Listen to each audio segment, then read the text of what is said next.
Hi, welcome to the show. I'm Brandon, And I'm Courtney. and welcome to the Time Travelers Club. So, today it's a little different. Yes. We are going to do kind of like a season recap, a little more free form, a little more free Mhm. flow. We usually have some kind of script we're working from, Yes. but So we're today, chaos today. but yeah, it's kind of, but controlled chaos. There are prompts. There's a Okay. little bit of an outline, but A little bit. little bit, but it's more about we'll go back and forth asking Mhm. questions, Mhm. things like that. Kind of get a behind the scenes look of how we did this first season. Yes. Because this first season, I'm not going to lie, it started in creative chaos.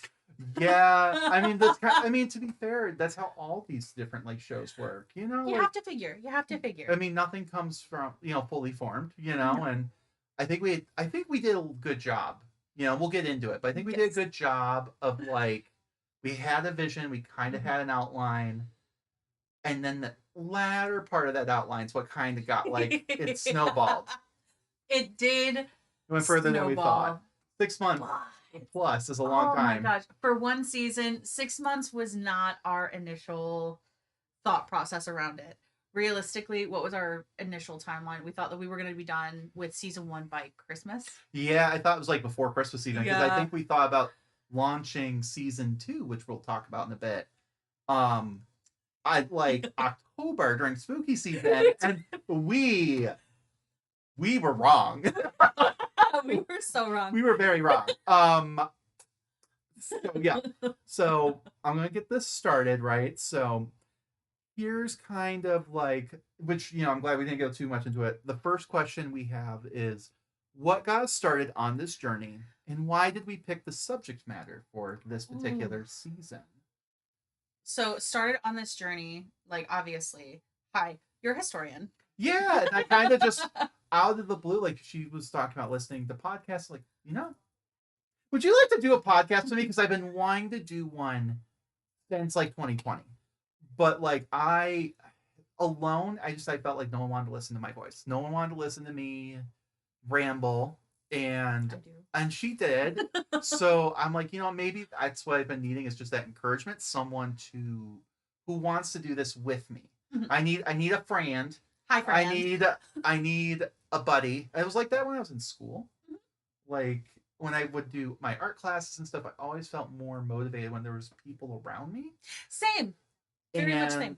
I find when I'm alone, I do a lot less because it's me having to motivate myself, and I guess I just feed on the energy of other people around me. Reciprocation. Yeah, It's that reciprocation flow. there's a term for ADHD people, where it's Body doubling. body doubling, and that's I need that. And also, I think it's also about writing, having a person's like kind of like an accountability buddy. It's like if I don't do it, I'm gonna feel bad. So I do it. So you tricked yourself with Yeah, psychology. exactly. That's how we work here. It's almost like I've been dealing with this thing for like my entire fucking life, but Just a little bit. a little Just bit. a little bit. But yeah, I mean that's I think kind of where the start was is just I kind Yeah. of threw it out there, and you were like, "Let's do it," and I thought I was gonna have to fight a lot harder. No, I'm just like, you know what? Fuck it, let's go. So I've done a different podcast before. It was more over spirituality and things of that nature. But I am a huge history buff. History has always been one of those things where like I love me a good documentary. We're gonna curl up on the couch and we're just gonna watch and we're gonna have a great time. And I'm gonna sit there and going, what the fuck is that? Like that is my football game. Yeah, I think it's just because it's about people, right? People are Yes. people. People have been people in for a long time, and They have been. and there's sometimes where it's like, wow, that's crazy. I don't think I ever look back like, wow, they were real dumb back then because I we repeat so much of it. No. But at the same, like some people do that, but at the same time, I feel like more often than not, it's more, wow, like I'm pleasantly surprised about the things that we still have in common. Absolutely. And not just like the big political stuff, but like individual experiences, Just the day to day. like that last episode we did, just that Oh. the idea of being a mom and like what that's like, Oh. watching people go through mental health struggles It's and hard. including suicide, and like seeing that, like that's something we can still see today. it hasn't been cured. It's not a No. it's not a human aspect that has been grown out of. But it's identifiable. There's certain things, you know, and it's like humanizing the story, right? Because it's like we talked about in that last episode. It's like mainstream kind of makes it like, oh, they lost that battle and then they went to Alexandria and just died dramatically. Yeah, no. But it was like a whole year of this buildup, right? And if you really actually see the buildup, like, wow, that's something I've seen people struggle with. I've seen very much so. And then it makes it relatable. People have always been people, and people have always been peopling. People have always been dealing with mental health issues. People have always been dealing with power struggles. Like this is a tale as old as time, and it will keep going. Yeah, like women have always, I feel sadly, kind of still are. It's like weird for a woman that you can almost relate to Cleopatra. Like, oh, she's strong, she's opinionated, and she speaks for herself, and men don't like that. And we're going to either make her masculine, or we're going to make her a seductress or a manipulator or whatever. But like when a man does that, and like we still see that happening today, and I think that's unfortunate. But I mean, again, those are the bigger swatches. But like seeing those like more micro moments, I think is really important to humanize these people. It is, and like you've said so many times, you know, we sit here and we're in a history class or we're doing a like we're watching a documentary or anything, and it's 30 minutes of time, and you are condensing somebody's entire life into 30 minutes of time. You have to go bullet points at that point. You have to literally make them a fileable thing versus a flesh and blood human. You know, it's funny. This is my inner nerd a little bit coming out. So there's this game, Dragon Age, right? Okay. And there's a moment in Dragon Age 2, depending on one of the responses, you can, or it's like, it might be Dragon Age 3. Anyway, the point, it might be an Inquisition. Okay. So the point is that your character can be like the smart history nerdy guy, like I usually end up being. And so they're like, oh, I know you. And then you kind of give like this summary of who Flemeth is. And Flemeth responds like, I hope you never have to, or something along the lines of like, essentially, I hope you never have to go through your entire life being summarized in 5 seconds. Oh. Like, and it kind of gives, that really stood out to me. Oh my God. And I'm like, huh. Like, that's kind of what we do in history a lot of times. Like, you condense an entire life in like a couple minutes, a phrase or two in a class, and you're like, wow. Imagine your entire life condensed to that small, like, that's it. Just not even a paragraph, just a couple of and words. I know there's a lot of filler arc in there, like using the bathroom, but like that you're not going to write about. But like, hopefully not, because if that's part of your 30 seconds, that's unfortunate. But like, oh yeah, and then he died diarrhea death. Like, hey, death by diarrhea. You know?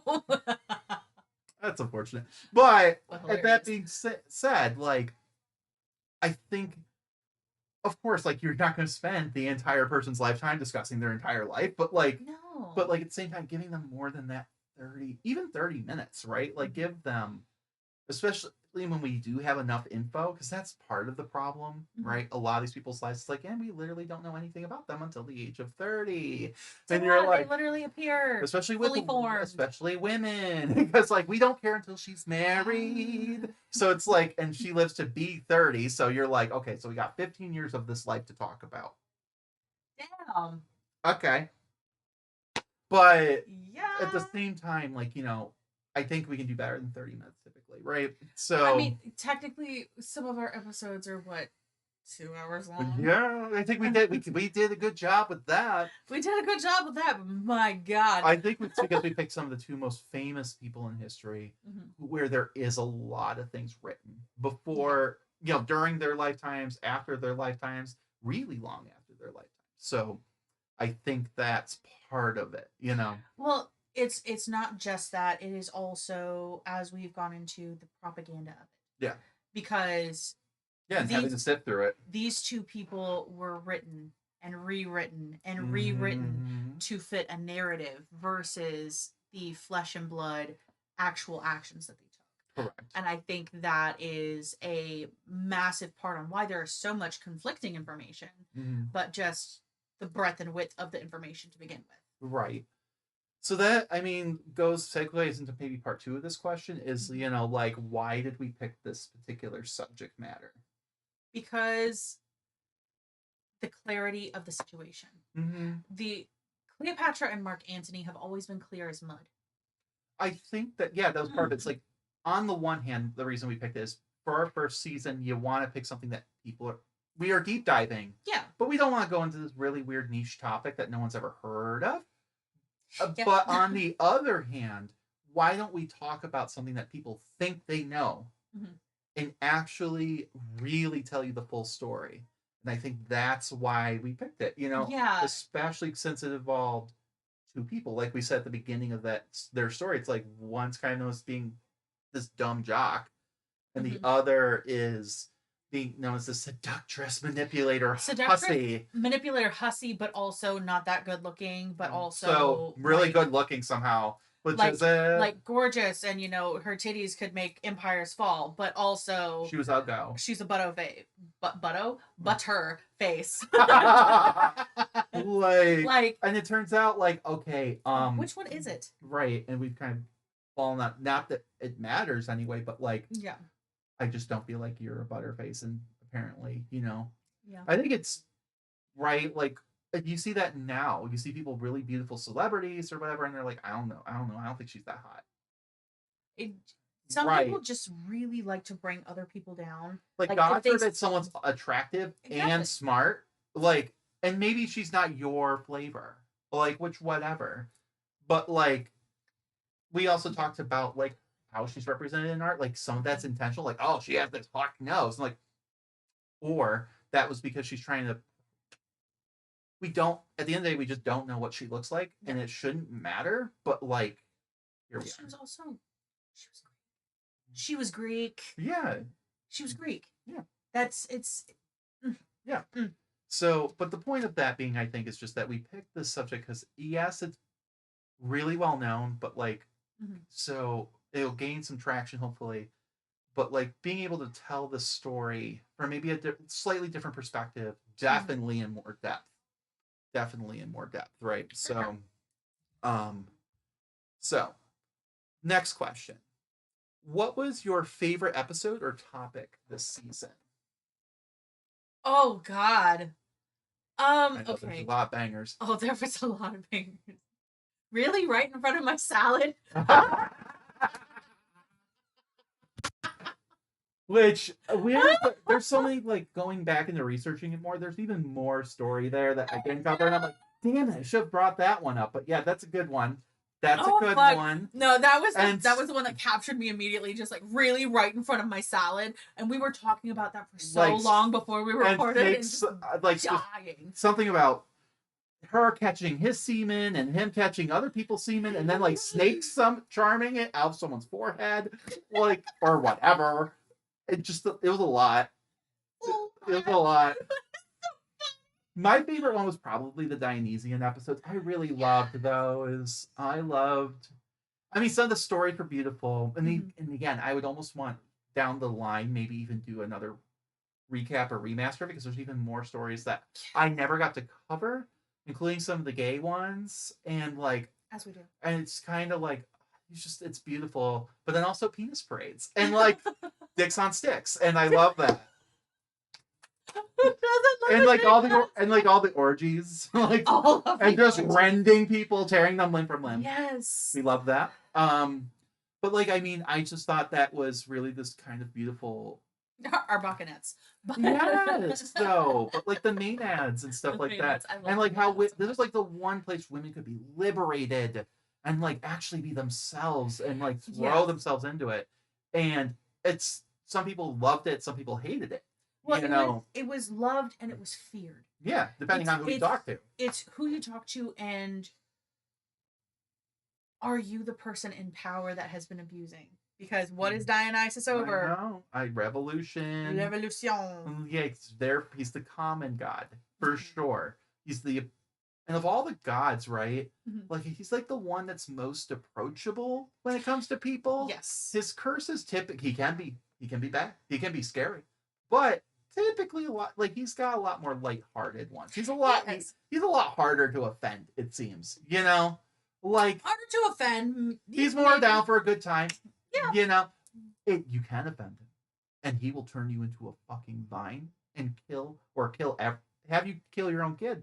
But typically he's pretty chill, like Midas, you know, in the Golden Touch, and like, you sure about that, bud? Okay. Are you positive? Is that what you really want? And then he goes and hits the undo button for him when he realizes he's learned a lesson. That's something that a lot of the other ones don't do. No, they will make you live with it. And he's also one of the only ones to actually appear in one of his own plays. Like, gods usually don't show up in the play. Yet he is the main character in his. Which is, and he's relatable. That's why I mean literally relatable. Because he's interacting with that audience in like the Bacchae, where he'll kind of look at the crowd and be like, I'm gonna break the this fourth wall guy here. Do you see this? And like this guy. Yeah, you should totally go up that tree in a dress. Wink. I love breaking the fourth wall.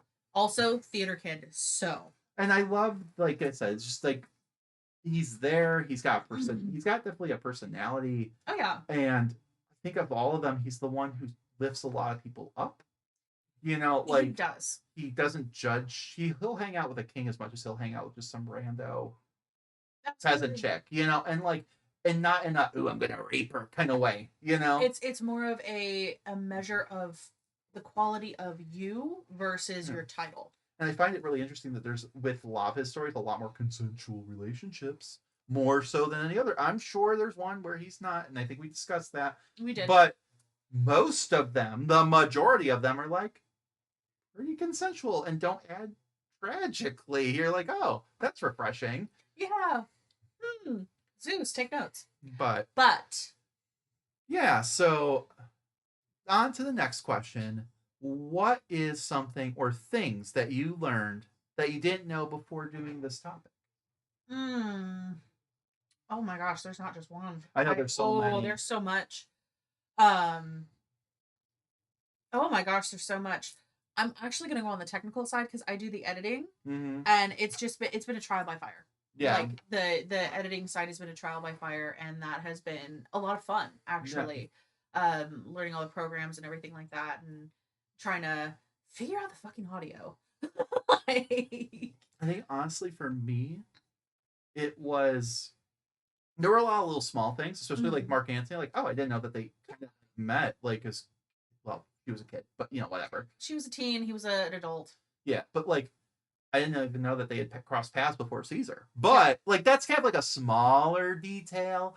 The big one for me before going into this was like, honestly, I didn't know that the breadth of the Battle of Actium and like their actual ends of their lives was like a whole year. And I'm like, I mean, I always thought it was pretty close because again of how it's described. And I'm like, oh, there's a lot that happens in here. And it changes, and therefore you learn a lot. Due to that context and knowing what happens in between completely changes my opinions and how they reacted. It changes the story so much. Like, we see how each of them are handling the situation over the course of a fucking year. Like, that's a huge detail. Slow breakdown. Yeah. Just the part that makes me sad is it was almost like watching Cleo just lose her shit in trying to figure out how to get out of this. And he's like fully in, like, in a kind of in a way, he's like, how do I get out of this? But like in a very final he's kind like, of way. How do I end this? How am I gonna do that? And she's just like, how can I make sure everyone gets out of this alive? Yeah. She's trying to problem solve. He's trying to end the problem. In a way, for him, not for her. It's which, I mean, again, this is not shaming anyone who's had these thoughts. You're not in a good headspace. It's okay.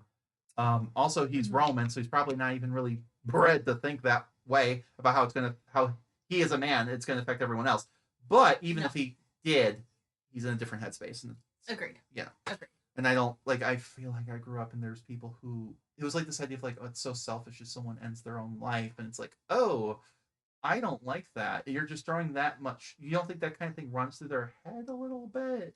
You know, it's like, and at that point, God, messy. It's just, it puts more guilt on the person. Yeah. And I just, stop it. You know, I'm not saying I don't want anyone to ever feel that way, you know, but God, like, oof. But if you're already in that mindset, that's not helpful. That is not a healthy sprinkle. Right. So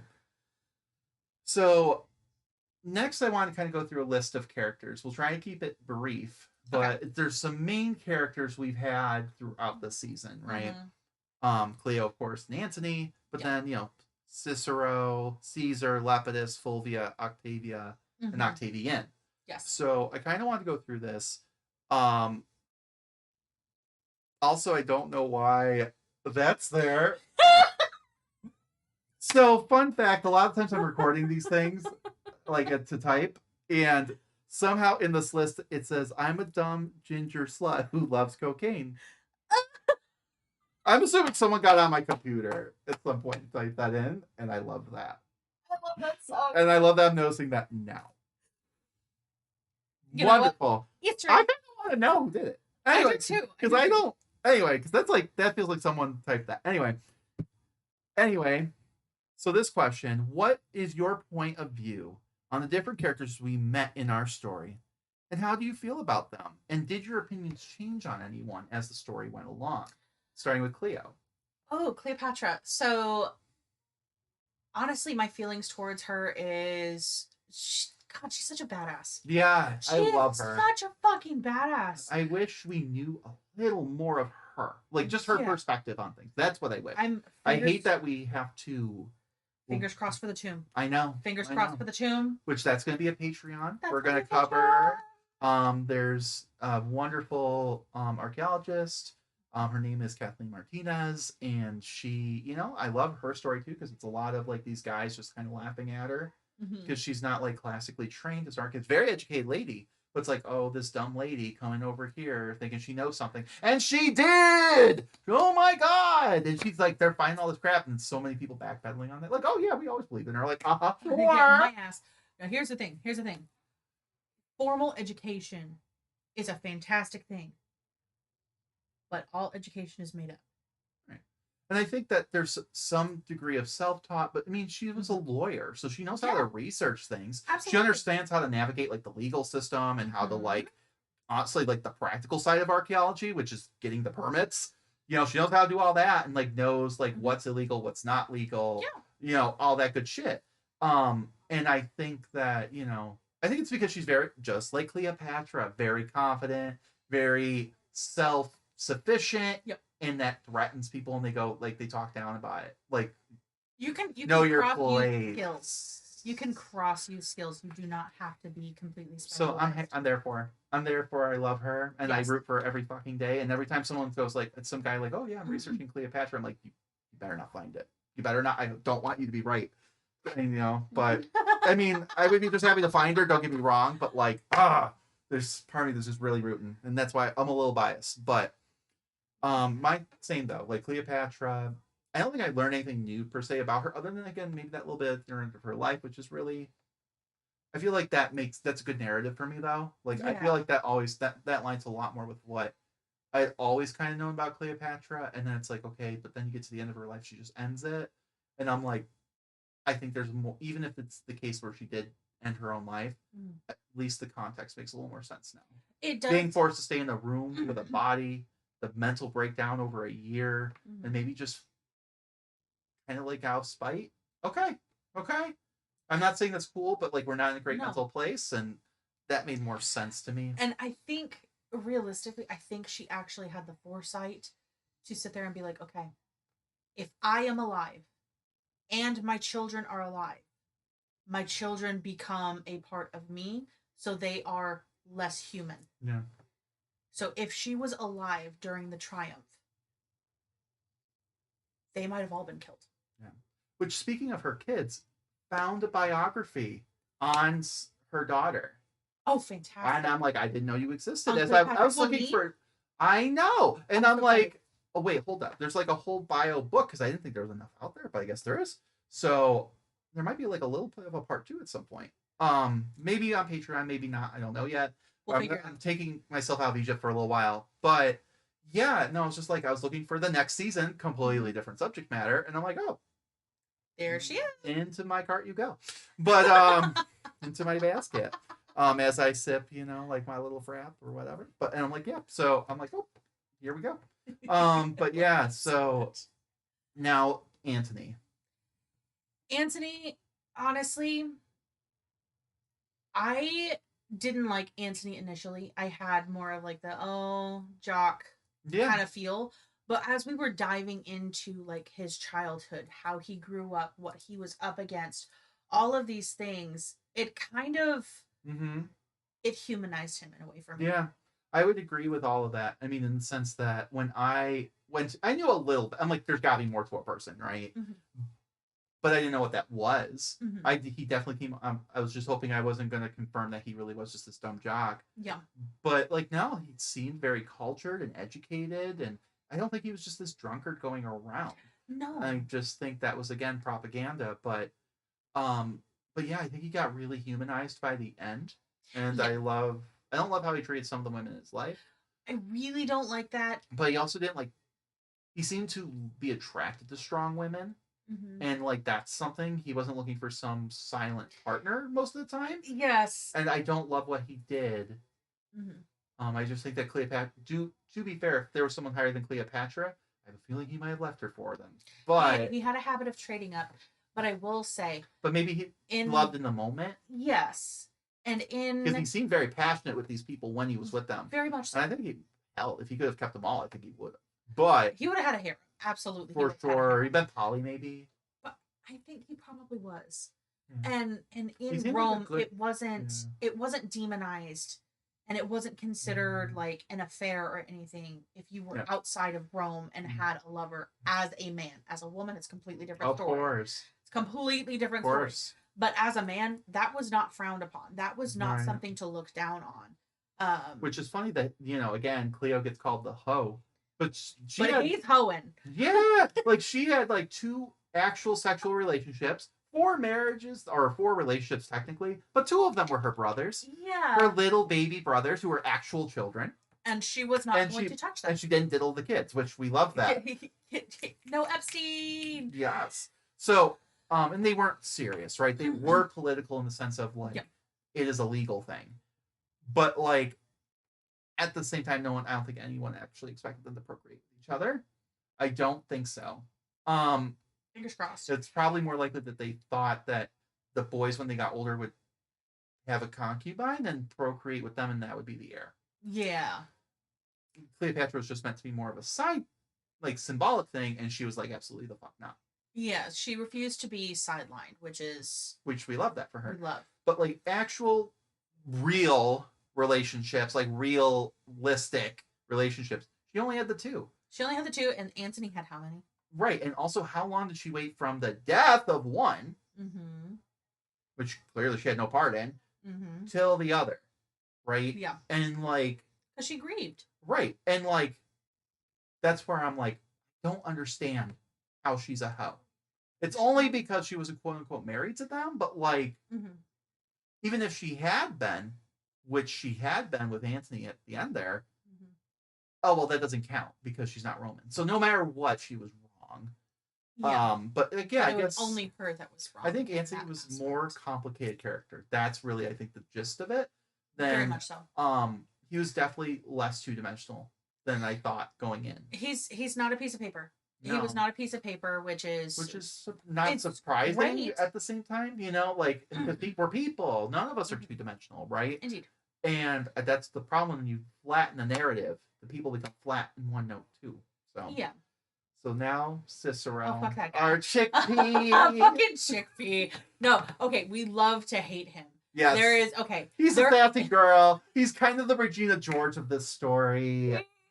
He has his hate book, his burn book there. His burn book. He is, and we love it. And when everything goes to shit, he's just throwing the pages all across the goddamn school. The little bastard. No, fuck that guy. But also, like, I love him at the same time, which is so frustrating. So, fucking Cicero. Damn. Little baby chickpea. No, but, okay. He is the type of person that literally believes that they are the most intelligent, the most correct, the most right at any I know given his Roman moment. audacity. Oh my His god. Roman gall. Oh. It was flowing through his veins. Like there was no aspect of him that did not have the gall, the audacity, the what the fuck. I know, the what a fuckery. It was absolute fuckery. And it all started because she forgot to loan him a book. It's just like that could have been an email, but you could have just like reached out and been like, hey, I know we were drunk a couple weeks ago, but I really would be interested in that book. And I know because you're busy running a fucking country, but you may have forgotten. In an auxiliary manner. Right. Because she's outside of her country. And she probably would have been like, oh, bro, totally forgot. Here you go. Done! Would have been a completely different history by that point. Done! God. And who knows? Might have been on honestly, her bandwagon. Honestly, I think we talk about these big moments in history, like what if, like this was that moment, maybe that's what changed it. Yeah. I think weirdly enough for Cleopatra, this was it. A book. Yeah, a fucking book. Because like this is he really effect. He spreads the propaganda about her, about Antony, about all this, because he's just such a salty bitch. And like and it's like, I mean, who knows? He may have always been biased and always will have been the outcome, but I'm like, it's funny, like maybe if she had loaned him that book. No, absolutely. And I think I genuinely, in my heart, I believe if she had lent him that book, he would not have done all of this smear campaign and everything down the line. Interesting, yeah. I don't know. And like again, maybe that would have changed his opinion about Caesar. Maybe Caesar, when people were like, we should stab him, he would have been like, nah, bruh. And that because they really were looking for him. They were looking for him to take like over. And it didn't. And I think that's really, who knows? So speaking of Caesar salad. Fucking kinky boots. I love kinky boots. I love the kinky boots.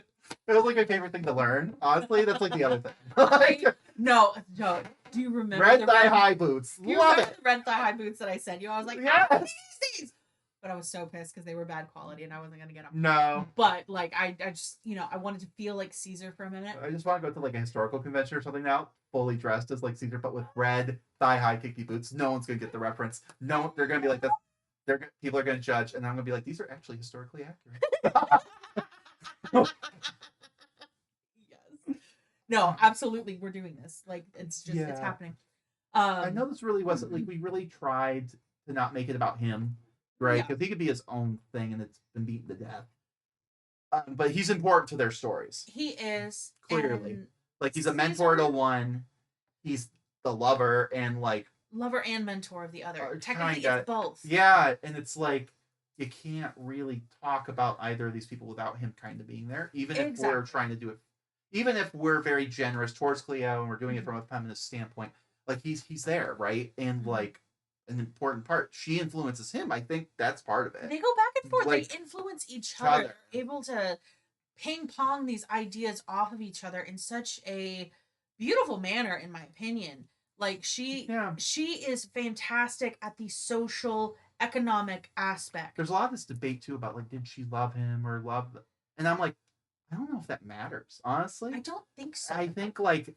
And honestly, yeah. Is it romantic love in the way traditionally like we think of it? No, but I know plenty of women who like dating older guys and like it's a different relationship with every person you're with, right? Yes. But do you care about that person, love them? I think so. But also like we talked about that too with Anthony a bit. Like when you're this high up in the world politically, like you can't, no decision. You can't afford to be entirely emotional, right? No, you can't. So, like it's not like you really have freedom of choice or freedom of expression in that way. So, like, that's where I wish sometimes we really had her voice for this. And that moment of I'm hoping we're able even if it's just a glimpse, a glimmer, because that can fill in so many blanks. Because we're like, okay, we have a little bit of her voice, so now we know how she would kind of respond to these things. Yeah. But then there's Lepidus. Okay, so Lepidus, I know he wasn't necessarily like a good guy. But the fact he was the best guy there. He was the best guy there. That is saying something. I mean, but like not for nothing. He like actually loved his wife. Like that's crazy. That alone has to love this guy. The fact that he chose exile to be with her. Yeah, well, he chose exile, right? But then when she gets caught, he's like, "Yo, it's me you want. Take me." He came back out of exile knowing you could kill him. just to like plead for her life. Swoon, dude, swoon. Like, oh my god. Because he's a Roman man. You want romance? Fucking love Most of these other people are like, they would send her like a goddamn dagger and a noose and then like pick bitch. Like, for real. Like, look at Antony and Octavian and all. Like, nah. Yeah. Like Octavian, we haven't gotten into him yet. He's a rat bastard, which we know. However, like, he left like his wife. This is a little bit after Cleo, or I think it was a little after Cleo. Time frame. Don't know. Point is, he's married to this one bitch. Yeah. Right? She preggers, gives birth, and as soon as the baby's born, he divorces her for Livia, who's also pregnant. Well, he's just a rat bastard all around. And I'm like, so like, really? This is the bar in hell for Roman men. He's in hell and digging. It's just like, so like, yeah, we would all go like, okay, well, that's the bare minimum to show up. Like, if your wife gets caught for your bullshit, just stand up and like plead for her. This is Rome, guys. No, this is Rome. This is actually above and beyond in that society. He just seems like a loyal guy, level-headed. I love. He knows how to calm people down most of the time. And he's not exciting. He's not exciting. But I think we would be friends. But here's the thing. He was able to take the city from Antony. Yeah. Turn that shit around. After he done fucking after Antony fucked it up, because Antony is not good at economics. No. He is not good. He's good in the rallying moment. people. He is good as a soldier. He's a soldier. He's good in the moment. And he is charismatic. He's not like one of those ones who pisses everyone off. No. Only if he's overstays his welcome. He's like that guy at the party. You know, he's fun at the beginning, but by the end, he's like the guy who also broke your table. And you're like, it's like, get the fuck out of here. Because he is kind of a jock and party boy. He is. Like, he would not be the new Dionysus if he wasn't. I still don't believe the chariot and the lion. No, I know. And like, people throw that one out around a lot. And I'm just like, have you tried navigating a cat? Herding cats is literally a phrase. This is literally what that would be. And they're lions. I don't buy. Or leopards or whatever. And I don't buy. But well, it probably depends on the story because it's bullshit. Yeah, agreed. It's bullshit. Fully agreed. So, yeah, that's part of it. So then, Fulvia the Vulvia. Fulvia the Vulvia. Fucking love her. Like, I will never be able to look at the name Fulvia and not think fucking Peaky Blinders now, because I cannot, like, I will never get off. I will always die on that hill for her. She was too good for these fuckers. She was loyal and good. And yes, sure, she was a mob boss busting kneecaps. But you know what? She was busting kneecaps for the people, man.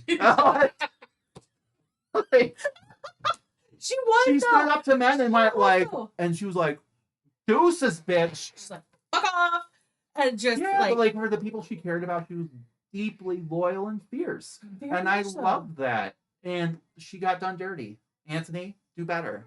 And Antony fucked her over. Antony absolutely fucked her over. I fully and completely believe she was killed. She was either killed or told to kill herself. I Fulvia believe in that. I Fulvia believe in that. So, speaking of women who got done dirty. Oh. Sweet baby Octavia. We need to do an episode on her. I need a deep dive into her because she's fascinating because it goes well beyond this. She seems angelic. In comparison, well, it's really interesting too because like when we do like I think we need to do kind of like an Livia Octavia series. Okay. Specifically, I think I want to do it from the point of view of Livia because she's around for all of these people and beyond when they're gone. So it makes to me the most sense. We'll always do it from Octavian's point of view, Augustus. But I think honestly, like if we're being more practical, and I just can't help but love that, do it from Livia, because she lives well into like her late 80s, early 90s. Fantastic. Old bitch. Love that for her. Love that. Through her, you can talk about Augustus. You can talk about Octavia. You can talk about Tiberius. You can even talk a little bit, like right through like Tiberius and like Julia and all of these other people who could deserve their own stories. But through her, she's kind of like this weak connection through all of them. And she's shady lady sometimes too. But you know what? I can appreciate. She's giving Fulvia vibes, and she learns from the mistakes of these women. I don't want to say mistakes per se, but like what gets them killed, what gets them fucked over, and she is very good at pivoting, change the narrative, change what people are saying, and even then she's not immune, but she's the only one who gets out of it and dies old and happy and rich as fuck. And like, here for that. Granted, like when she dies, it all goes downhill, but that also says something, right? Because she was. That's when Tiberius goes off the deep end. That's when he's starting to have pedo Epstein Island, the OG. You know, like. Oh. So she was able to keep him in check. Keep all these fuckers in check. Mm-hmm. And Augustus Octavian, who's not known for being super cool with women, respected her, refused to divorce her, even though they never had kids. Pretty crazy. Absolutely. So that says a lot. And then and so that being said, Octavia, I think like she's in that same vein with her as being like in different ways the perfect Roman woman in their lives. Yes. And they're held on these pedestals, different pedestals, but very much so. One's like the perfect wife, the other's the perfect mother. There you go. And there's a little bit of competitiveness there. I mean, the history tries to make it like it's a cat fight. Not real. It doesn't seem like really though. Why? You know.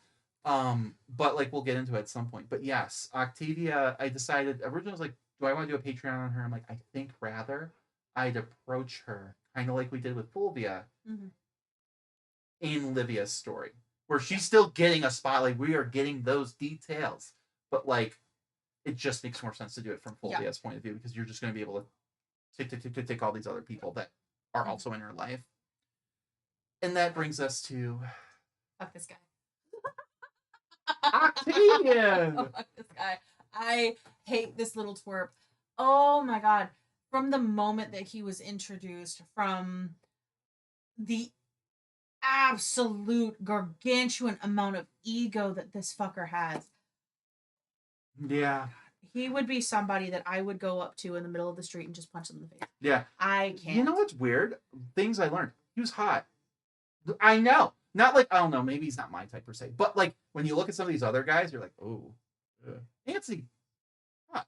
But like the rest of them, you're like, don't see it. Caesar, like like I don't. But then you see like you see these like reconstructions, right? Like where they kind of like take those statues and like make it look like a person. Yeah.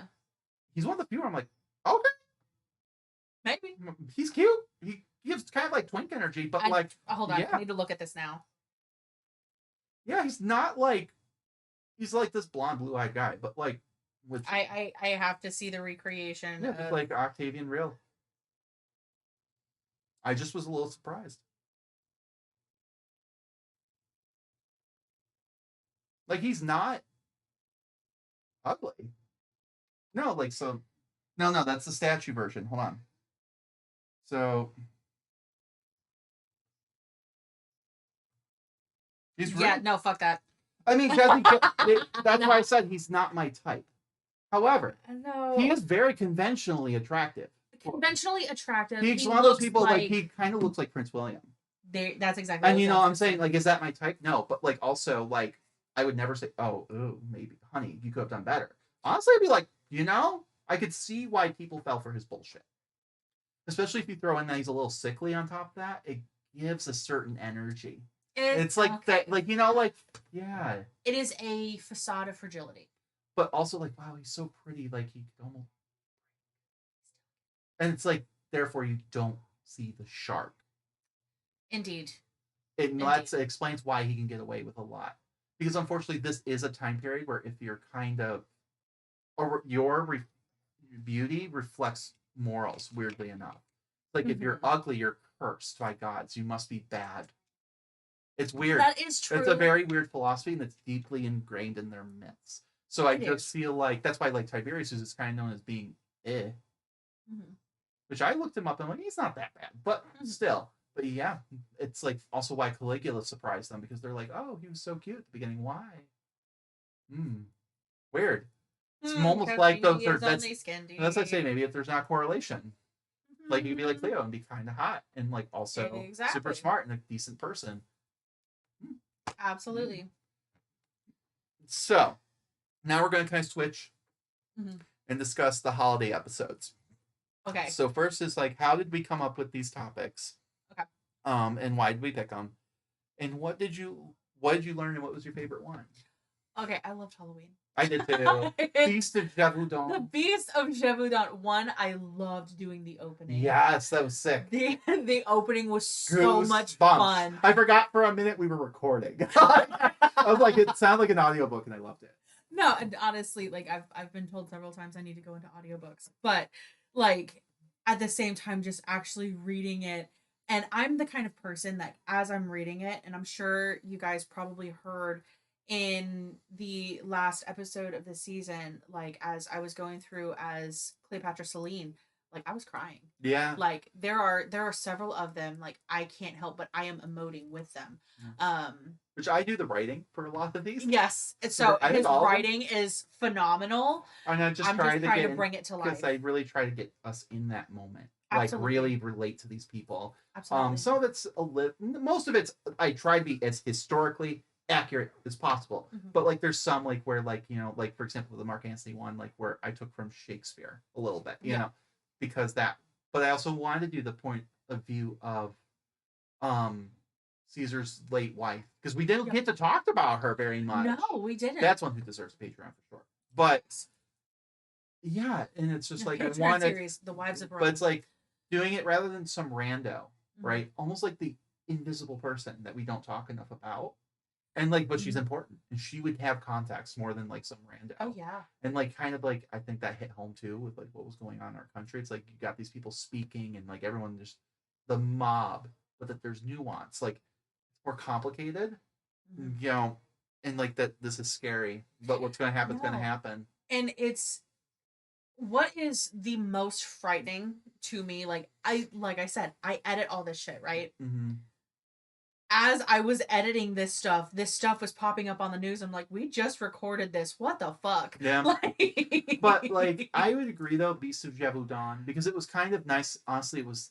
I don't want to say irrelevant. It is relevant because it's like, oh, it's kind of like when we start like stop like going like, oh, it's a fucking witch, it's a monster, and more so much is like they were in that moment like, okay, what animal is this?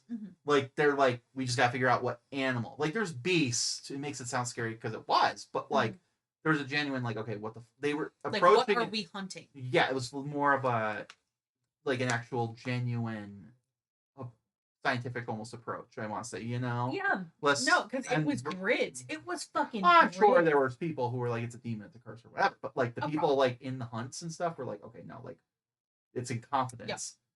And like also one of those weird reasons, like just like that book, maybe that was a turning point for French Revolution, because that was the beginning of their seeing these people are fucking incompetent. Yep. And people are dying because of this incompetence. People are dying because of the incompetence, and the crown refuses to acknowledge that they fucked up. Yeah. And they did not actually get the beast. And like kept right. And weren't listening to people on the ground. Exactly. Like I didn't do anything to even acknowledge the death. Like it was annoying and inconvenient, and we're not talking about it. Like very much. Wow. I matter that little. Exactly. Now I loved doing you know, of course, Saint Nicholas and Krampus. Especially with the bleeding juices. The pickled heads. But that too. I'm into like the bleeding like casket and like people potentially drinking it.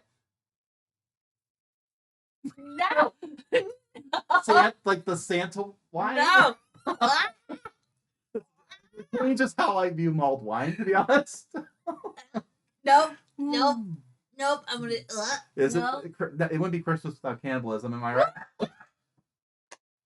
If there weren't dead kids to cannibalism, it's not my Christmas. I just, you know, the next time I have like some Karen who's like, you know, it's Merry Christmas, be like, do you have any severed kids' heads? Do you have any crystallized Santa juice? Have you been drinking blood of Santa lately? Then it's not my fucking Christmas. Happy Christmas, Max. So, I mean, definitely we had some fun with those holiday ones. I want to keep doing that. Yes. For sure. And I'm kind of sad that we missed Valentine's Day, but we did do the Lupercalia Lupercalia inside of the season. Well, we were trying to wrap this up too and just really Yes. push through, and it's like, okay, like we really gotta get through this, Yeah.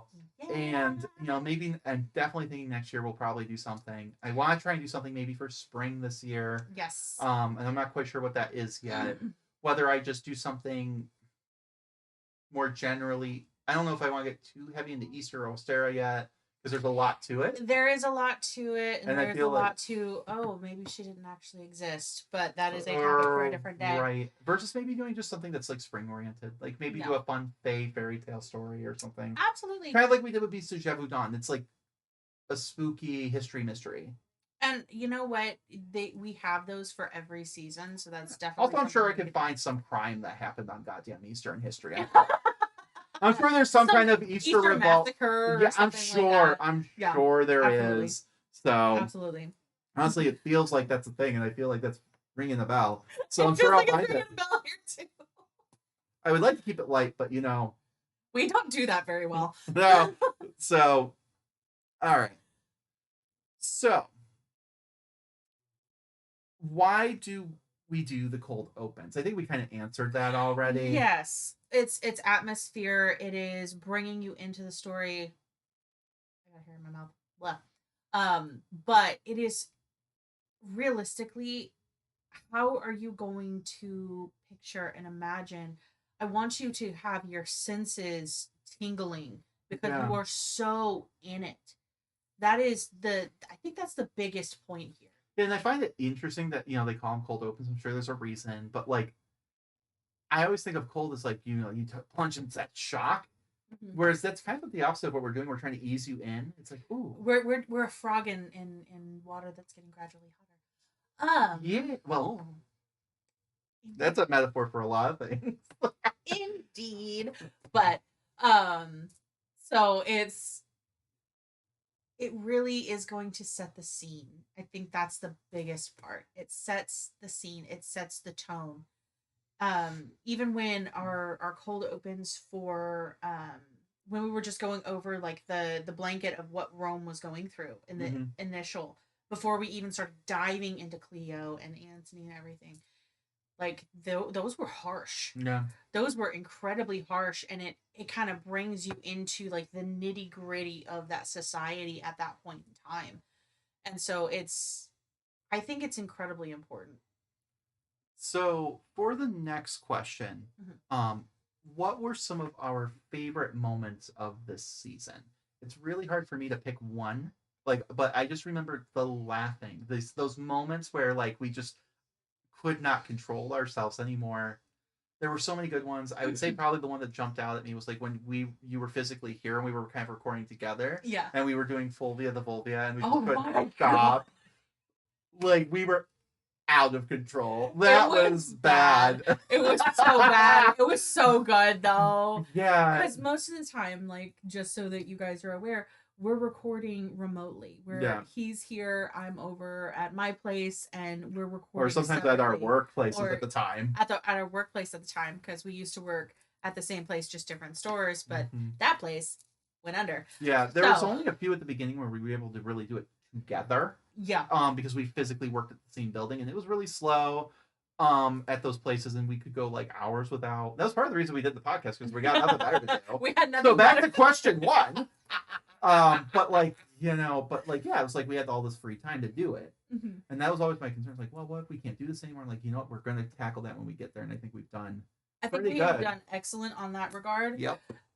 Because now we work in separate places, but we're still able to get this up and running, still able to do what we need to do. And despite me juggling, but juggling school on top of that, and it was like, but we found a way to really slice that time. And I think that we, at this point, like going forward, I'm like, I feel like we can do anything, honestly, because it's like, if we could handle holidays, different jobs, different schedules, you're having kids, and me having school and everything else, and still manage to bang out an episode every fucking week, we can do this. Sometimes two. Because of the holidays. Because of those holidays, or the surprise, hey, chickpea, you know. Right. And yet we figured it out. Yeah. So I mean, some of my like weird, like it's not really like moments so much as just like I loved some of those days where I was like, say it like we worked at, it was a mattress store. It was if you won't know, it's Metro Mattress. Unless you're local, you won't know it. But they're no longer in business. But I was at this Geneva store, and a lot of the time it was the summer, and so this store really had a beautiful, weird location, like vantage point. Like there's all this glass and like these trees and the breeze, and I could see the sunsets, and like it was such a good mood. It was so cozy, and like I don't know, like we were doing a lot of the Dionysus episodes, like right, that was like really kind of at the beginning was Dionysus, Isis, and I loved. I had a candle going. Because we could do whatever we wanted. We were chill. But like like just it was a vibe, and like there's sometimes I miss that. Sometimes, occasionally, I don't miss the bullshit with those jobs, but yeah, but like I do, like it was a vibe, and it, like I felt like weirdly inspired because there was nothing better to do, but write, and I would write for hours, these different episodes, and I'm still trying to do that. I'm still doing. I feel like I'm doing pretty good, but but yeah. So the next question would be like, what were some of your feelings that well, what were some of our feelings that we experienced at that last episode? I mean, I think you and I were both in tears on and off throughout. Yeah. There were some really hard moments. There were some incredibly hard moments, and I actually had to kind of like cut out like a couple sniffles from my side. Like it was bad. Yeah, I remember because like, and I was just, it was tough to go through. I know there were a couple moments where we made a joke here and there, but I think comparatively to a lot of the other episodes, it was heavy and it was very serious. And then we really didn't want to joke, like dead ass, like like it wasn't like we're trying to like. And I think it came off that way, it definitely came off in the proper way. Yeah. But yeah, it was hard. And also like on other scales, crazy. It's like like I was ready to wrap this up, like Then I was like, wow, this is coming. We're actually saying goodbye to these people because even though we're separated by 2,000 years. And clearly the story's been around forever. And the story's been around for forever. Because we went so deep, we had personal relationship with these people as characters. As, even though we've never met them, like there is a certain amount of love that we have. Yeah, we were rooting for them. Absolutely. And there's part of me that's just like, of course we know how the story ends, but it's like there's this little part of me that's like, God, I wish I could rewrite it. Yeah. Where they get to live and have their family and live out the rest of their days. And I can't think about that because I know we're getting emotional. No, we're done today. We're done with it. We're actually on camera today. Yeah. Like, no, we're not doing that today. So, and like I think we kind of touched on this a little bit, but like do you think that the story needs to be told after knowing what we know now? Had we heard the story before growing up or whatever, and how has that changed now that we've done this whole season? I think we've kind of covered that. Yeah, we've kind of covered that. But like again, just to reiterate, like again, going in that the story needs to be told broader. Yeah. And like I think it's a really important tale where like the power of propaganda and why we should re-examine these stories. And like for women, especially, it's a powerful story of like women can do a lot. And they don't need to be tragic. I mean, it is tragic that she passed, but she did a lot of good between that. Oh, she did. She did amazing things for her people. And she actually took the time to get down there and know them. Yeah. That was one of the biggest things. And he did too. He did a great job, honestly, really getting to know his people and things like that. And really his soldiers, the common man. Yes. And like he was even beloved by the Egyptians despite being a Roman because he knew his place, sort of. Like, like. Were they opulent? Yeah. Yes, but like, like he wasn't trying to tell them what to do either. No. And it was more so like they were allowed to be opulent because they were so beloved. Yeah, and so like for the next question, we kind of again touched this a little bit, like what were some of the challenges that we faced this season and things like that. And I think it was just honestly life, but changing of jobs and things Yeah. like that. That was crazy because we had she had bailed, jump ship early, which is good. Okay. I couldn't just jump because I No. couldn't do it. No, but I had been, if you're in New York State or anything like that, I had been following the bankruptcy proceedings, and I knew my dates Yeah. because And they tried telling us like, oh, those don't mean anything. We're like, bullshit. So I was following it. One of my other coworkers was following it, and we were kind of cavorting back and forth. We're like, I don't know. And I saw the writing on the wall. And I did too, to be fair. Yeah, It wasn't like I was ignorant. No, it was more that like part of me couldn't afford to just leave, but also part of me could afford to just stay there and write it out and like try to find that transition as it was happening. It was just because of school and everything. I just couldn't. And like I had already made the option if I stayed till the end and there's that severance package I could, or like unemployment, I could at least ride that, get through my classes, get through school, do this recording, and then like work on finding another job or something. I was willing to risk it for the biscuit. But for me, it worked out great because it turned out I got hired as an interior designer somewhere else. So I'm like, hey, that was not my bingo card. Ta-da! But, and I'm making way more money than I could before. Would much rather have this be the thing that makes me all my money. But you know what? I'll settle it. It's fine. We're doing good. We're still being creative. So still get to be creative. Still get to be cute. Yeah. And making still get to be cute. Yeah, get to dress cute, like whatever. Actually, very validated in like my workplace. People respect me. So, but that was the big challenge, was these constant upheavals in my career and everything else, and school. Like, oh my god, and that was honestly a dumpster fire that I'm still dealing with. But I ended up having to take for this semester, like a leave of absence just to like Zen, collect myself, get fully into this job, settled in, and then like maybe I'll pick it up from there. I don't want to say maybe, but like, it's tough. It is. And I know on my side, obviously my kids, but also I had a serious relationship end, and in a very, very, very, very bad way.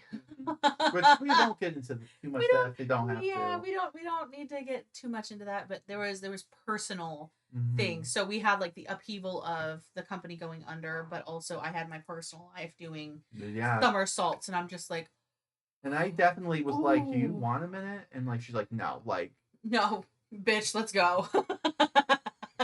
Like it definitely motivated you by the end. You're like, fuck men. Men ain't shit. Roman men ain't shit. Roman men ain't shit, and Rome never fell. It became the United States. But through line. Very weird through line. We kept all the shitty parts. Not that there were too many great highlights, but whatever. It's democracy for who, of course, but always. So I want to kind of discuss too, like what's going on with the Patreon, right? Because and I know like that's just started. Like we're just starting, and we haven't gotten tons of traction yet, and that's okay. We're working on different ways of maybe doing that, and I can't wait for the day where we look at this hindsight. But remember when we were baby podcasters and we had to tell everyone how much we suck, But no, but like not that we suck. We got weirdly like 35 people from Hong Kong who are listening to us. Oh, that's fine. I was like, yeah. I'm like, I really hope they're not using us for a fucking report, because I validate my sources are great, but it's beside the point. I'm like, oh wow, imagine using us for an English class. Like, like if they learned English, they're gonna say fuck Roman men a lot. Fulvia the Vulvia. Like, yeah, the historical figure Fulvia the Vulvia.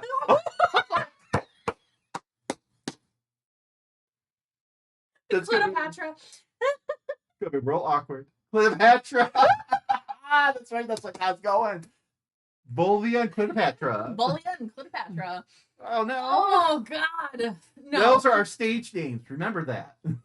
We gotta fight over who's getting what, though. I don't know. I feel like rock, paper, scissors. I don't know. Part of me.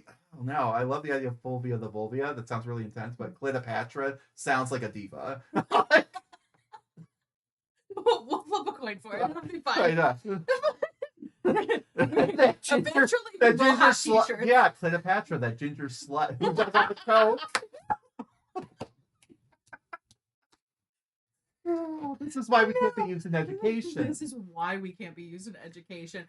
We Imagine that's going on in someone's little middle school. No. Oh Oh, no. Oh, it got hot in here. no. Ooh, baby doll. All right, so like some of the things that have been going on in the Patreon, right? Like we started, well, we did the whole Atlantis series. Yes. Which is not what you think. You know, I think that, you know, it's not like, oh, Atlantis. Like, it's like a much darker history by the end. A very mustachy history. Yeah, they decided by the end that Atlantis don't exist. Like, it might, like, the story might have been inspired by some stuff. Yeah. But, like, even then, I think that's kind of a reach. I think that's us trying to, not us, but, like, historians, people in general, trying to be like, oh, well, this kind of fits that story. And I really do think it was just, like, a rhetoric, you know? Like, because like at any point you're like, okay, this vague loose story is like it was this big city that was doing really well, and then a natural disaster happened and they died. That fits so many, you know. And it's like, right? It's like less more that, oh, he was inspired by a specific thing. Is like it happened all the time. No, and if we're looking at even the like the geographical aspect of like it was here. We did that too. Yeah, we did that too, and it reads more like we're trying to fit it. A very long time ago in a land far, far away. Like, all right, and it's just like, and we tried fitting those pieces, gang, and like it just doesn't really. It don't. It's fun. Like, is there an island off of España? Yeah. That sunk. Yeah. Yeah, but like there's a lot of islands that have sunk and things like that over time. Like it is just. It's coincidence, sort of, but also like we're just trying to fit this into a fictional narrative, and that is always going to work if it's a fictional narrative because you can make it whatever you want to be because it's fun, but you have to recognize it's fiction. Yes. And also like the idea that there was a super race that like was the inspiration for all the other races, and like they were the master race who were the founder of every language. They also were tall with bright blue eyes and white hair. It sounds about white. Which is really unfortunate. I ruined my favorite Disney movie for myself. Because I'm like, oh no. I know. I'm like, hey, they gave them brown skin though. Like that's something. But like also in the sequels, we're like Native Americans are just, you know, everything by that master race. You're like, oh. You see, and then of course the Atlantis artifacts were found in like Scandinavia and Germanic regions. And you're like, oh, you up there. Yahtzee! And Bingo was his name. So we covered Atlantis. Yep. We did like ancient winemaking. Oh yeah, we did ancient winemaking, the Fayum mummies. Yes, the Fayum mummies, that's my actual background was art history. So I really got to dive into something I'm really deeply familiar with. Like it's not, I am a historian, but I was an art historian first. Yeah. So it's it's less problematic when you can just like analyze art pieces. You know, like you're like you can just look at something surface level and it's fine. Yeah, like you don't, you know, you can make some inferences and things like that, but it's less messy than the people typically. Indeed, but you know, we went through that, and then we did start a new series. Yeah, it happens. See, this is the kind of thing that happens all the time. All the time. So this was happening all the time when we were working. Yeah, so I'm just cut it. So you don't get to cut this, but you know, like, but it's like you get to see that. But yeah, I mean, we've started the Triple Goddess kind of series, that's what I was trying. Which I ended up picking up the book too, like, and that may have kind of started this whole thing.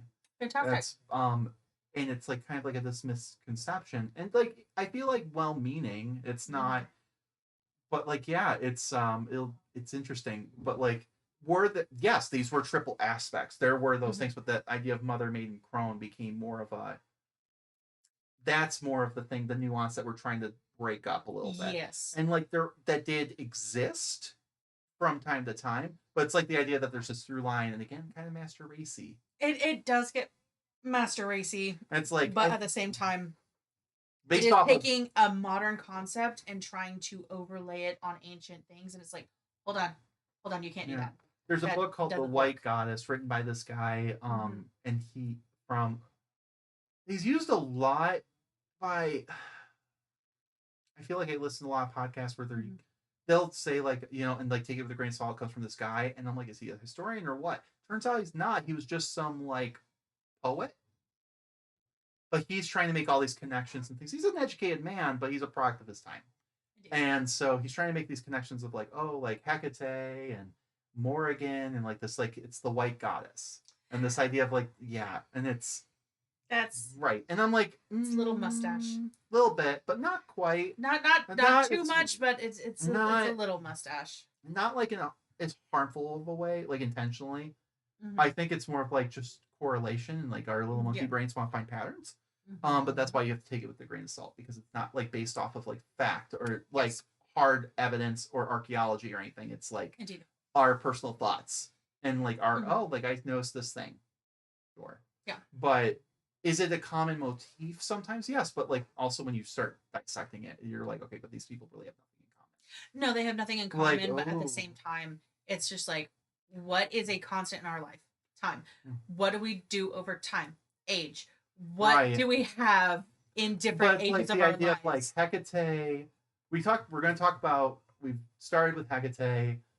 We going to talk about the Norns, the fates of like like Germanic folklore and things like that, specifically like Scandinavian, and then like the Morrigan, and oh well, Morrigan's like witchcraft, like yes, but very specifically battle and Yes. very particular brand, like really like when you scratch and like in the way like the Norns kind of magicy, but they're really about time.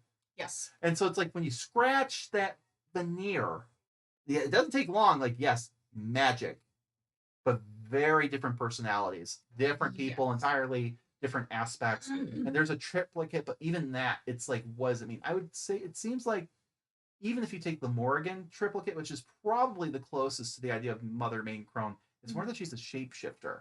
Yes. Less that like there's three of her. And so then we get into that. We're starting with Hecate and going from there. I'm just kind of breaking up some of those misconceptions. And then finally, there's some other ones where we were doing like Scaldi. Yes. Which is going to be a hint kind of towards what we're doing next, right? Indeed. If you're making the through line of Scaldi, the Norns, and then finally, I've got like a whole like document that's like all these different rando ideas. Oh, absolutely. Based off theme, like I'd love to do like a waves and sun kind of thing, like beach day vibes, where we talk about like Poseidon in it because we talked about Atlantis. So like Poseidon, Helios, and Apollo, and like like the mermaid goddess of vengeance. Love that. With her little sacred fish that you could pet, and I love that. Yes. And like talking about maybe like Baiae, like this beachside Sin City Hamptons combined place. And all this, like, I think that'd be fun. It's like, where it's like, I want to talk about it, but you can't really make a whole season out of that kind of thing. No, and the Patreon is more so like, hey, we're able to do deep dives into smaller conversations. Yeah. These are more bits and pieces and versus. And sometimes they have something to do with like what we're actually talking about. Sometimes Yes. not at all. Exactly. Like the Atlantis thing was kind of way out left field. I mean, you could say it was great, but like even then. But like, it's just like it started because she was watching Atlantis with her kids. I'm like, that'd be fun to do. and then we ruined it. And then we ruined it for ourselves too. Damn it. It was great. Damn it. Like I kind of knew a little bit of that, but I was like, oh, it goes real deep. It's like what directly inspired it. I thought it was more that like the Atlantis later myths were inspired by Yahtzees, but no, the Atlantis myths inspired the Nazis. Yes. And I'm like, oh. Unfortunately. Yikes. And I'm like, that's a weird through line. Like it took a while to get there, but they got there. Oh, it sure did. Yeah, but go ahead and listen to that. So then what are some of the future seasons we've talked about in that same vein? Gosh. So what we plan next, right? Drum roll, please. Is witchcraft in Germany. It's like it sounds like niche, but it's witchcraft, but this is where we're going to kind of discuss structure. Yes. So witchcraft, it starts off with early German like paganism. Mhm. Specifically, we're looking at from the perspective of women, Yes. right? I mean, men were also in this, and of course we're talking Mhm. about them, but like women clearly kind of the feature, unfortunately, for a lot of this, or fortunately, Fortunately or unfortunately. depends on So the time, which is what we're getting into. exactly. So this is more of like time traveling through ages initially, okay? And where we land, be prepared to get dark. Mm-hmm. Okay. Now where we start, it's really societal. We're Yeah. looking at communities. We're looking at tribal type communities and things like that. Um Which and, is where we have to be careful, because Nazis again. They taint so much though. It's like they tainted so much because they were so widespread. well, it's like they're trying to like take again like the Atlantis thing, right? Mm-hmm. Like a fiction and pulled from real life and go, oh, it fits our fiction. And now people don't want to touch the stuff with a 10-foot pole, because again, they talked about like Germania, like the great ancient German race. And it's not a thing. That's not a thing. It was like just like we talk about Celts and Gauls, and there's so much bleeding between back and forth. Yeah, and isn't okay. From what I have read, because I've read a couple articles, isn't it like even Vikings were doing trade in like Turkey, and there is bloodline connections through. Of course, so there Sicily. was never like the Normans. Yeah. I mean it was constantly interconnected and like you had Normandy as from the Norse, but then also they established the colony in Sicily, and like that was the whole thing, and they ejected the like Muslims that were there or whatever, and like so yeah, they were widespread, but there's always that bleed. But even in like kind of the more narrow time frame that we talk about, like the more ancient German, like where it's like okay, more generalized, and yes, we have to generalize, right? Because we don't have enough information about one individual thing or another. Yes. But like there is some generalization that there's a shared language. Yes. Shared culture. But what does that mean? Well, just like Greece, right? You had dialects, right? And a person from Doric versus Ionic versus whatever are sometimes like the language is almost completely different. And I'm not a linguist, so I always wondered like if it's so dissimilar that they can barely understand each other, then why don't we call it a different language? Just like Portuguese and Spanish are similar, but they're not dialects. Here's the thing, my dear. Have you heard a Cajun individual speak? Well, it's kind of like that, but like I don't know. It always it's how it forms. Yeah, it's how it forms. So I'm from the South. You sure are. I sure you am. Big old Texan. I'm a big old Texan, but it slips out once in a while. It does occasionally. Theater didn't beat it completely out of me, but with all of these kinds of dialects, it's like there are a couple that are up in like Boston, Long Island that I sit here, I'm like, yeah, what are you saying? But on the reverse side, there are some dialects down south that they hear and they're like, what the fuck is that? What kind of backwoods bullshit is coming out of here? Like I remember watching Swamp People, and there's this one guy where I'm like, what the? They literally have to put subtitles on.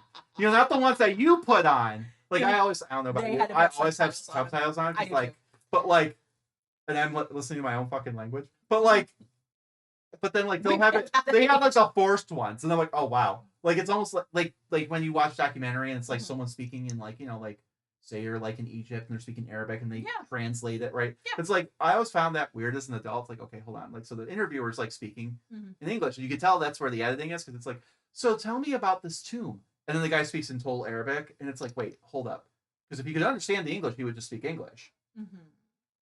But he doesn't. He's for something like so. There's there has to be a translator in between, and like you're just not getting that, but that's kind of like what they did with an American guy. And I'm like, what the fuck? That's hilarious. No, so it's just a weird situation where he does understand you. You just can't understand him. Exactly. Like, it's seriously, that's how language develops.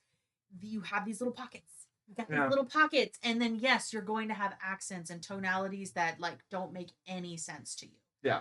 So essentially, we're going to start off with like ancient Germania, Germany, right?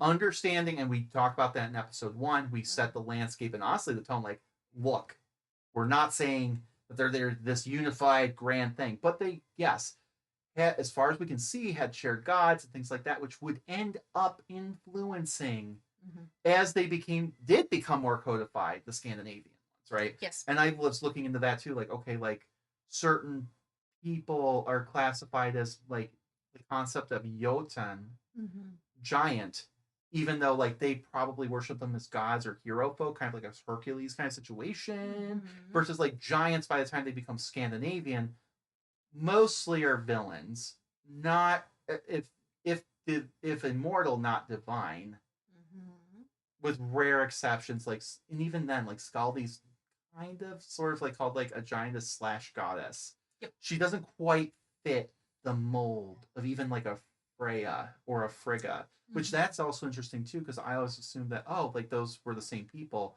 and there's my research is showing me not so much. Like there is some theories that they may have been originally one, but even then that's contested. Whereas is it more that, okay, is it that or the other way around where we start conflating them because they were so similar? And that's, or what is it that where they were the first people originally and then they became separate? And it depends on the story, because sometimes, you know, it's like Batman, like, well, I haven't seen Bruce Wayne or Batman in the same room. Brian and Frigga are sometimes in the same room. Yep. So it's like, well, they can't be the same person if they're in the same room. But it's like, where are we? Right. And it's like, where is it? Because maybe some areas did conflate them.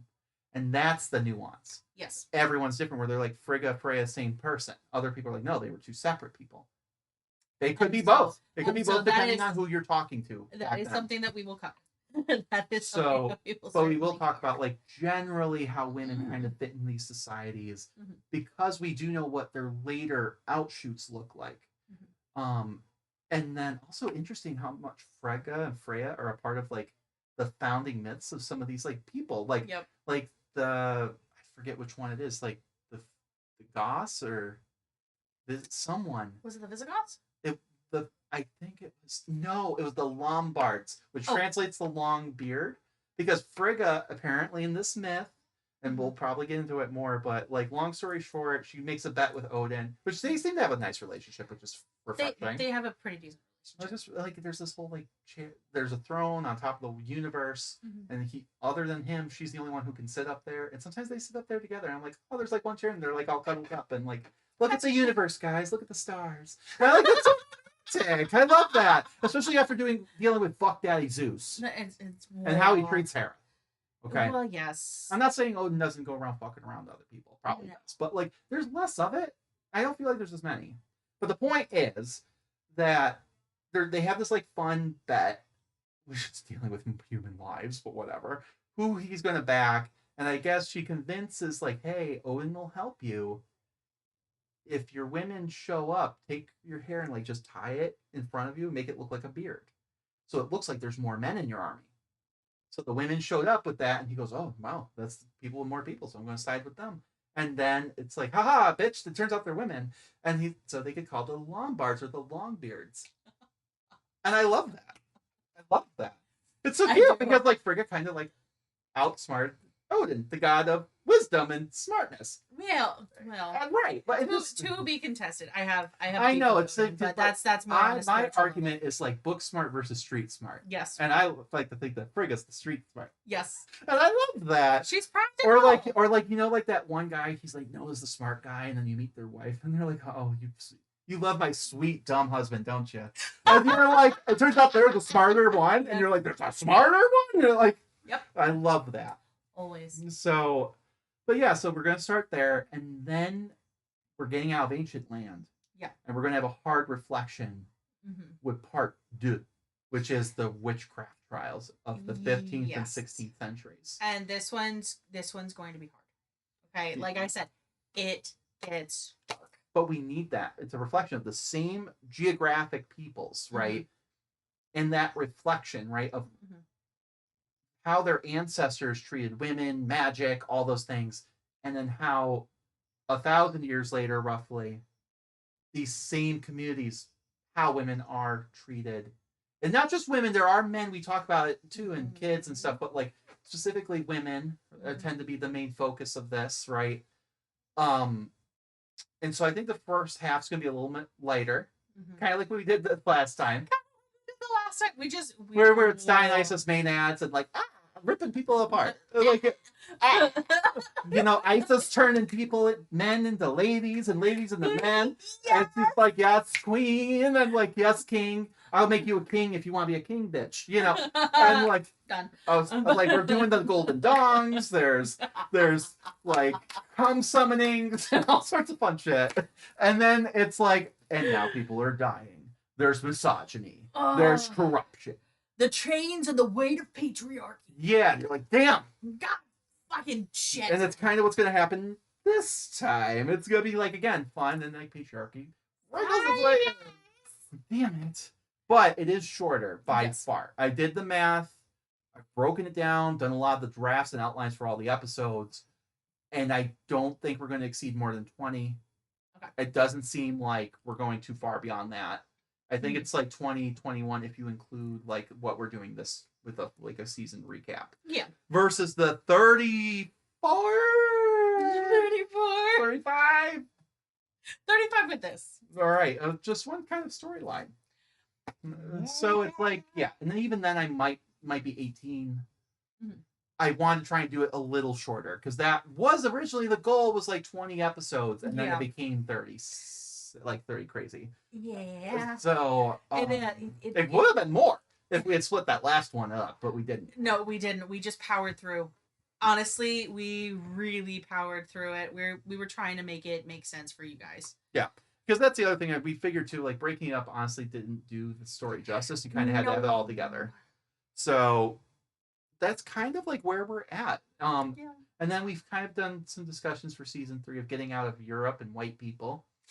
Yes. In general. Even though we were kind of in North Africa with Egypt, but like, you know, it was Greek. It was Greeks in control. We really didn't talk too much about like actual Egyptian people, unfortunately. Indeed. But, you know, we are definitely coming back to some of that. But for season 3, we decided to go kind of like way out there. And when we say way out there, we mean the Far East and Japan.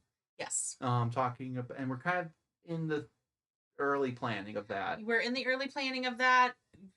It's going to be in Japan. Stay tuned, but it is going to be in Japan. Yeah, it's going to be in Japan, whether we deal with what time period we're dealing with, how broad where the scope is, kind of, because I think we kind of know the time period, but it's whether we want to, do we let it escalate? Do we give it the deep dive it deserves? Yes. You know, the answer is yes. It's just hard. I'd like to not be stuck again in 36 episode land. But it's like you come to us for like the deep dives where we can be consistently. It's like, do we try to push ourselves at that point and maybe like put more than one episode out a week? I don't know. It's like, do we do maybe once a month where we do like, or twice a month where we do a bi-weekly?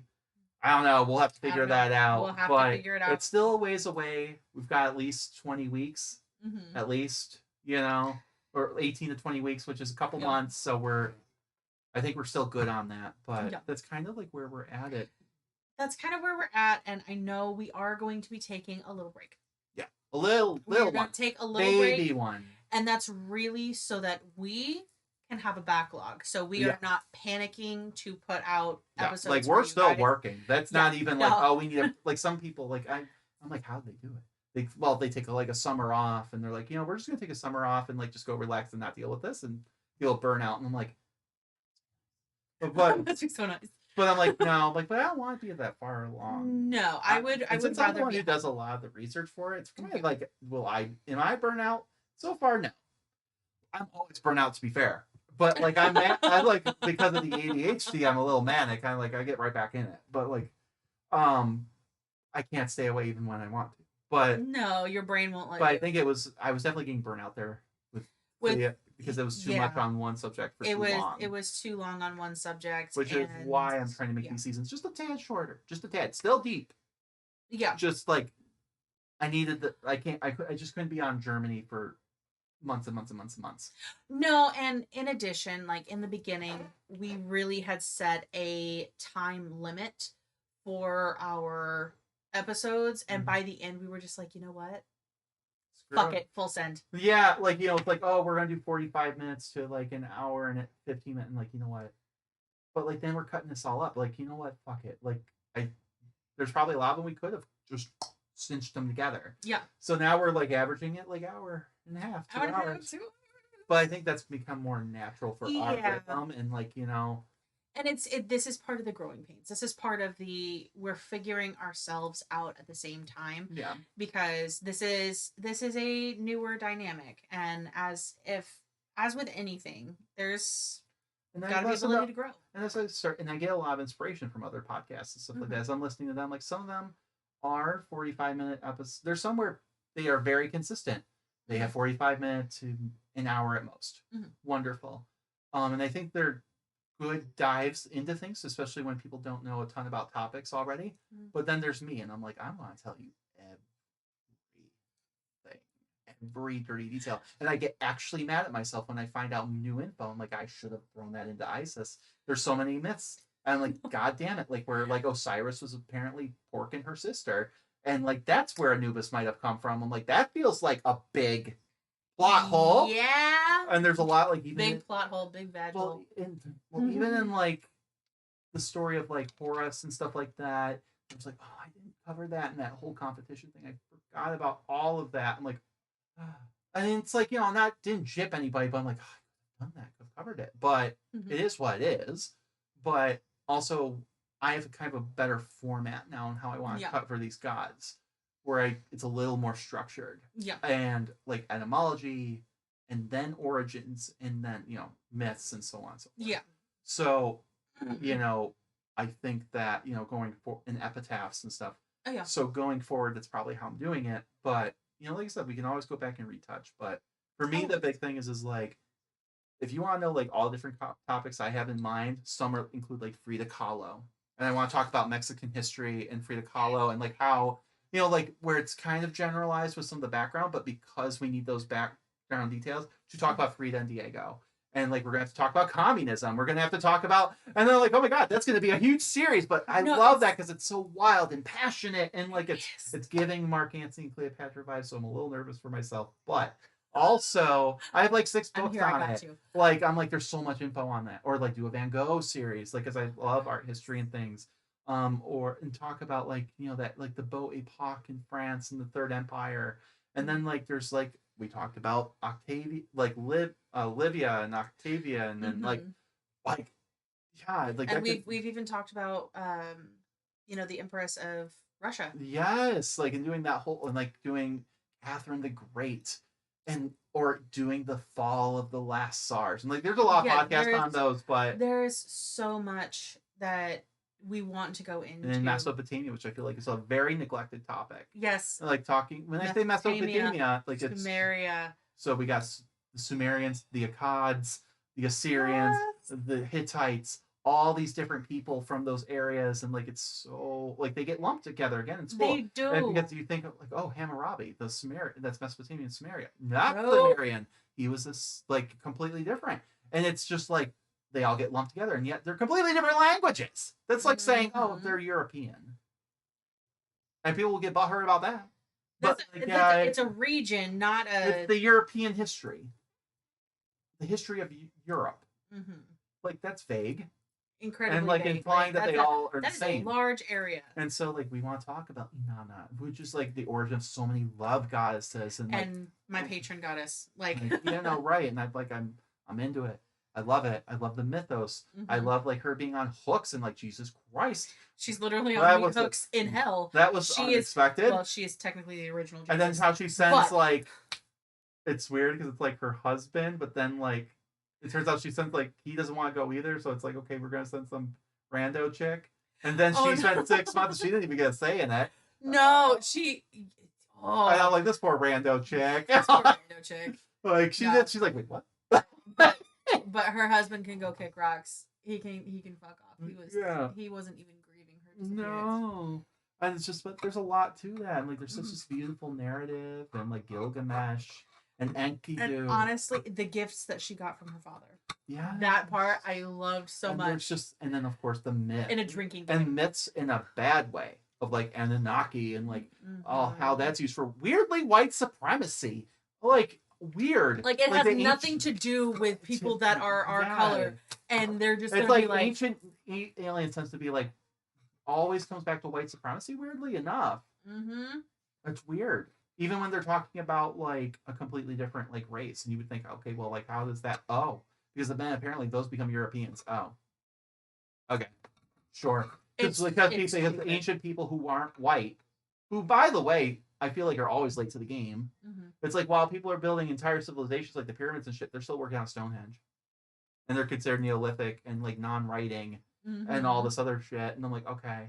And that's not me putting them down. I'm just saying, like, No, weird that's how we always make ourselves to be like, oh, we were superior. But I'm like, yeah, everyone else was doing shit long yeah. before the people in Europe.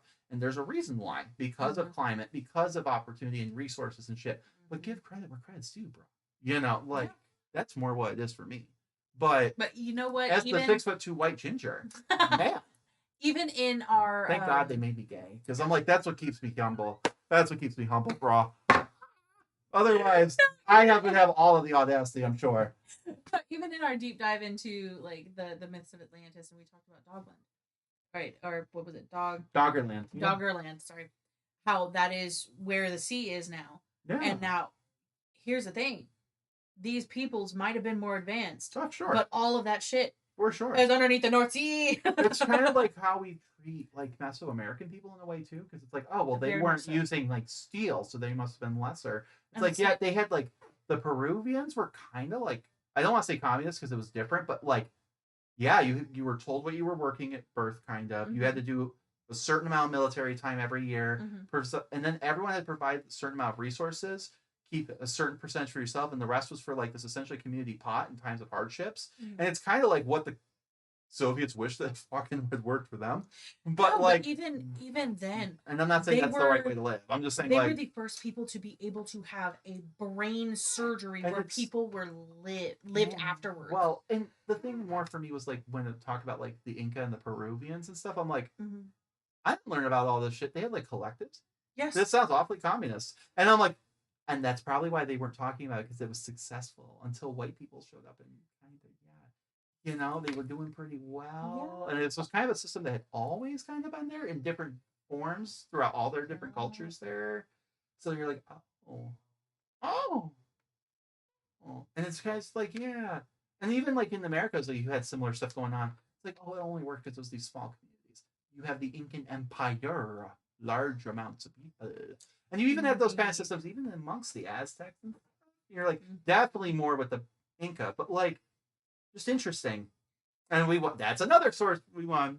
I'm just like we're I'm here. foaming at the mouth spitting about this. I'm so excited. Believe me, I'm rabid for it. I love the Inca. I love the Aztecs. So Stalinism. I want yes. to talk about late Stalinism and Yes. like as an art movement, if nothing else. Like it's really interesting. Like it's social realism, and there's all these different people and groups that aren't like the Hetera of ancient Greece, like women and stuff and sexuality and like talking about Inanna, talking about like the eunuchs and what we might classify as transgender people who voluntarily did this.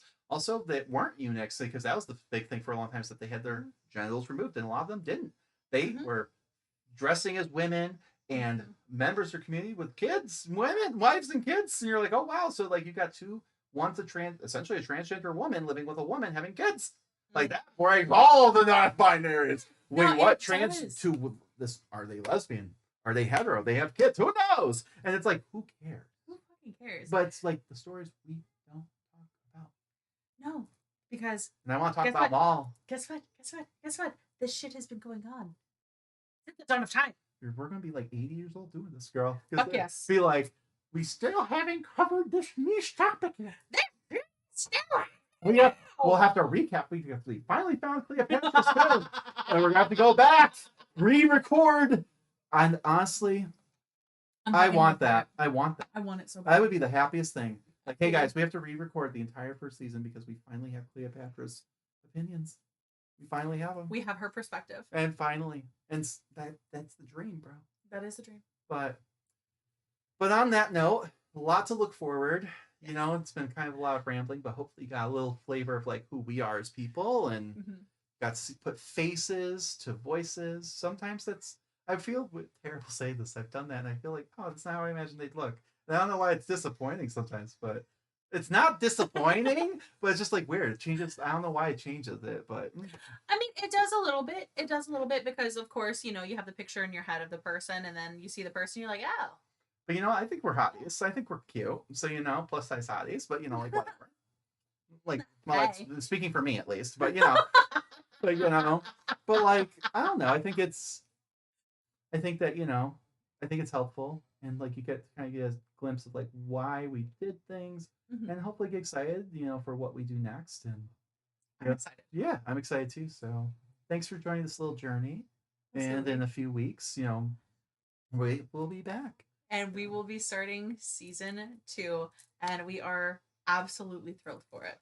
And as per usual, this is kind of off the cuff. Follow us on socials. I've got an Instagram. I've got the Facebooks and stuff where we kind of, it's the Time Travelers Club podcast, and you can find like I usually drop little hints of like what's coming up and things like that. I'm gonna try and be better now about being up now that season one's done, and I've got a little more free time of trying to be better about posting that kind of stuff. Mm-hmm. And then also, we've got a Patreon, We've got our Patreon. as we've discussed in length at this point. We would love to share some of those stories with you, and it's not expensive, No, like, it's like a couple bucks, a couple bucks a month. like it's like we're just trying to get, it wouldn't even cover books at this point, but it would just feel really good to know, hey, Like, people hey, care, we're supported. and like one day hopefully we'll cover books and we can make it into a career and everything, but we're still going to do it even if only one person fucking joins, like Absolutely. whatever. Like I will do it till I die. I don't care. It's not the point. But it's like, hey, like, we live in a capitalist hellscape and we got bills to pay. So if doing what we love can also throw us a coffee once in a while, fuck it. I'll do it. Whatever. And we appreciate you guys. Absolutely. And then, you can always send us, an email if you have ideas or suggestions or want to be like, hey, we love your fucking face. Like keep doing it, guys. And that's gonna be at the Time Travelers Club at gmail.com, or it's Time Travelers Club podcast at gmail.com. That's important. That's important.